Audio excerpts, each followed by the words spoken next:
Now you have to decide whether, if you have a small area of damage and you want to piece in a short section, and that's fine. You'll have to make 2 cuts, and the cuts are somewhat critical. You may be able to find the join line for where another section was pieced in at the factory, and that's what I try to do. If I had some damage here, I would just go ahead and start and remove this section, make a cut above the damage, and replace this, say, 18-inch section rather than just trying to do 4 or 6 inches here.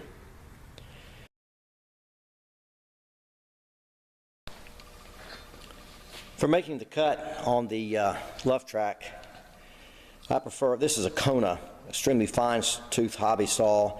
Hacksaw is a bit too coarse. I've heard of people using Dremel tools with success, but you've got to be careful. You do not want to cut into this carbon. In a carbon tube, the majority of your strength is in the outer layers of the fiber. Cutting into this, fracturing it, scoring it can result in a failure later. So you've got to be very careful, and you're just going to have to go slow, exercise a lot of patience. So take a piece of masking tape and lay it across here so that you get a straight line as you saw through this. Go slow, and remember that this track is not flat on the bottom. It's curved. So if you cut all the way through from here to here, you're going to be into the carbon. So you're going to have to cut a little up and a little down and lightly score the inside of this. Go as far as you can until you just can't stand it, but do not get into the carbon.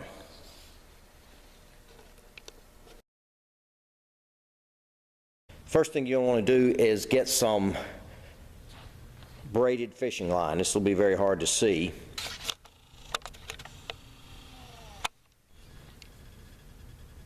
This stuff is extremely strong. You're looking at 40-pound test fire line. Other brand names it goes by are Spectra. It's all sort of a plastic Kevlar type line. You're going to get a pair of heavy work gloves, because this will slice your fingers very easily. And you're going to work this down into an opening, either a cut or a splice section, and begin sawing it back and forth. What this is going to do, it's going to cut that adhesive line underneath the existing track from one end to the other. Then you can lift this section out, clean off the adhesive residue, and go back with your new section.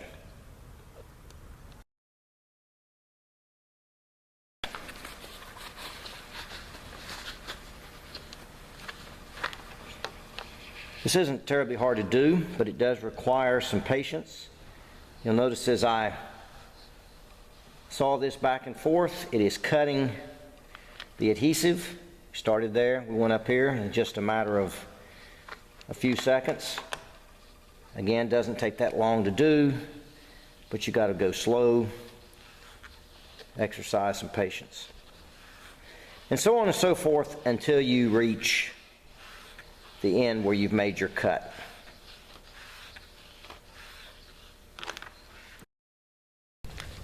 Once you reach the area where you've made your cut with your fine-tooth saw, and again, I probably haven't cut all the way through this because I don't want to damage the carbon.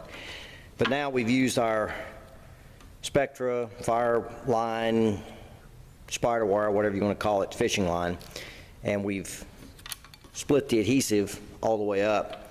We want to just keep working. If this is not all the way through, go back with the saw, make 1 or 2 more passes, try it again.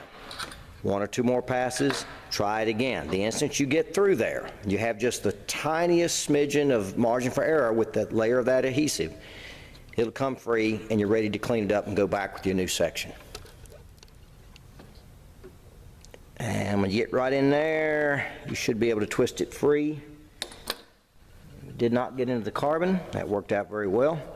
Lifted a little of the adhesive, that's fine. We're going to need to get this off anyway.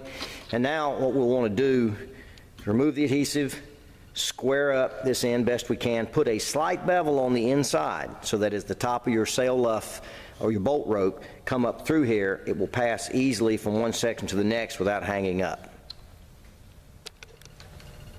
Single edge razor blade, a fresh one, a sharp one, does very well for removing this adhesive. Do not slice down into the carbon.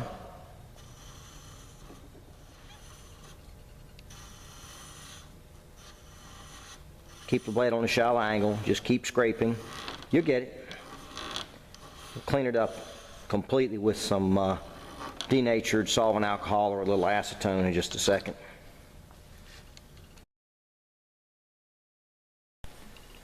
Okay, I have cut a section of track to length, cut it a little bit oversized, and then sand back a little at a time until it's a perfect fit. If you have a disc sander, this is really easy to do, but you can take a piece of sandpaper around a block of wood. You can put a piece of sandpaper down on the table, work this back and forth, and you can get it to fit perfect.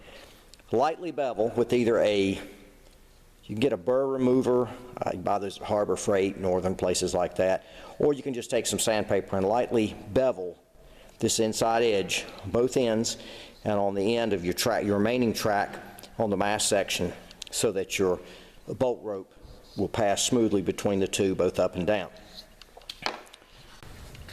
Okay, I've cleaned off all the adhesive residue that was left on the mast, and we're getting ready to go back with our replacement section. Let me talk just for a second about what you're looking for as far as your surface prep.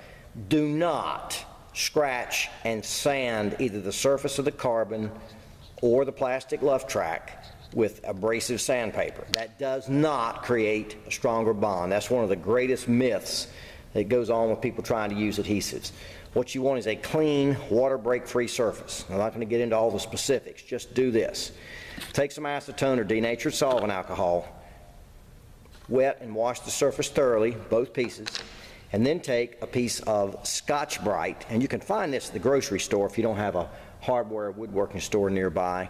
If it's in the hardware store, it's going to be in the paint department. In the grocery store, it'll be in the section where you clean the pots and pans. Just a light, fine scouring pad. And you want to thoroughly scour the surface of both the mast and the back of your luff track, the mating surfaces. Do not wash them with the solvent a second time. Simply take a dry paper towel or a brush and dust off the debris, and then you're ready to apply your adhesive.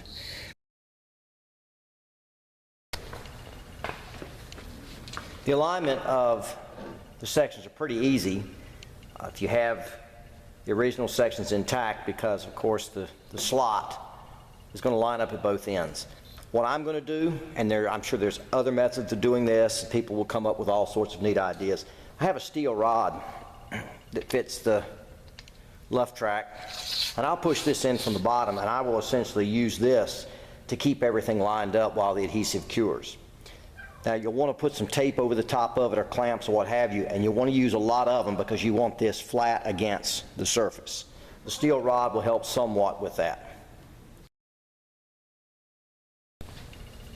As far as adhesive, well, Weta recommends a certain product. It escapes me right now. It's on the website under the owner's locker section.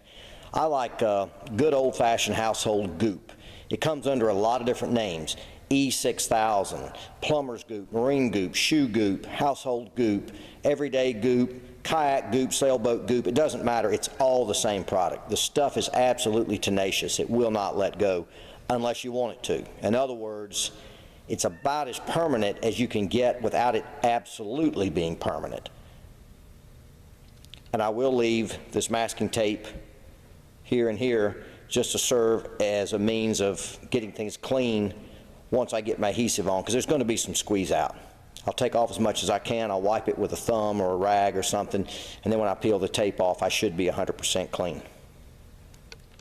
Because I have my steel alignment rod running through the replacement section and into the existing portions, alignment's guaranteed.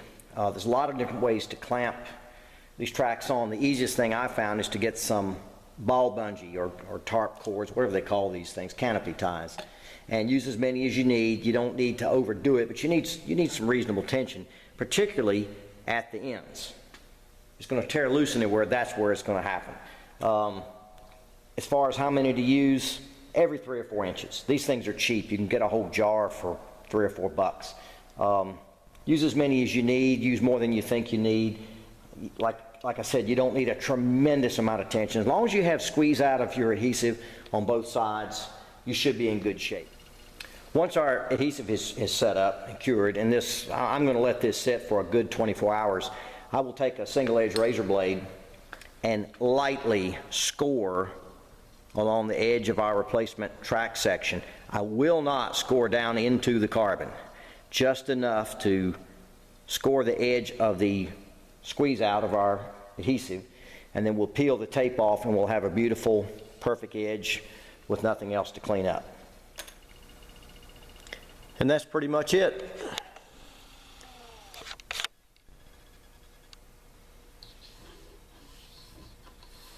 If you have any trouble with the sail feeding